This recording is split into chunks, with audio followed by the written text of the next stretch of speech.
Assalamualaikum warahmatullahi wabarakatuh. Perkenalkan, nama saya Fauzi Madar dari Prodi S1 Administrasi Rumah Sakit. Saya di sini sebagai moderator. Perkenalkan, nama saya Sofia Mulia sebagai pemateri. Halo, perkenalkan saya Marshall Wijaya sebagai pemateri. Di sini kami akan mempresentasikan hasil kerja kelompok kami yang mengenai analisis potensi dan identifikasi kebutuhan dan pemberdayaan pada satu kelompok masyarakat. Nah, latar belakangnya, pemberdayaan masyarakat adalah proses strategis untuk mengubah kondisi sosial ekonomi dengan memberikan kekuatan, pengetahuan, keterampilan, dan sumber daya agar masyarakat mandiri dan berkelanjutan. Fokus pemberdayaan adalah partisipasi aktif masyarakat dari perencanaan hingga evaluasi berbasis potensi lokal. Program sering tidak optimal karena pemetaan potensi dan kebutuhan masyarakat secara akurat.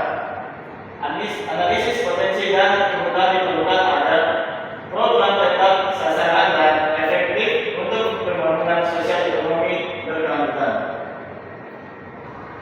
Selanjutnya itu adalah rumusan masalah. Yang pertama, bagaimana kedapatan dalam menjelaskan mediasi dalam pemberdayaan masyarakat.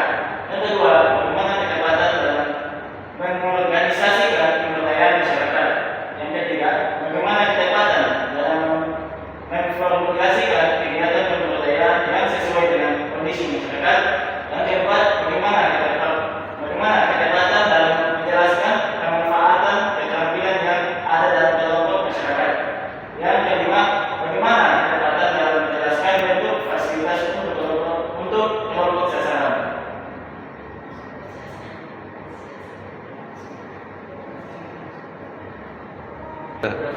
Selanjutnya ada pembahasan yang pertama, kesempatan menjelaskan mediasi dalam pemberdayaan masyarakat. Mediasi adalah peran fasilitator yang menjembatani masyarakat dengan pihak eksternal. Tujuannya untuk membangun komunikasi konstruktif, menyelesaikan konflik, dan memastikan hubungan masyarakat terakomodasi. Mediasi yang efektif ditentukan oleh pembangunan sosial, kemampuan komunikasi, dan pendekatan inklusif. Yang kedua adalah ketepatan dalam mengorganisasikan pemberdayaan. Pengorganisasian adalah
Lalu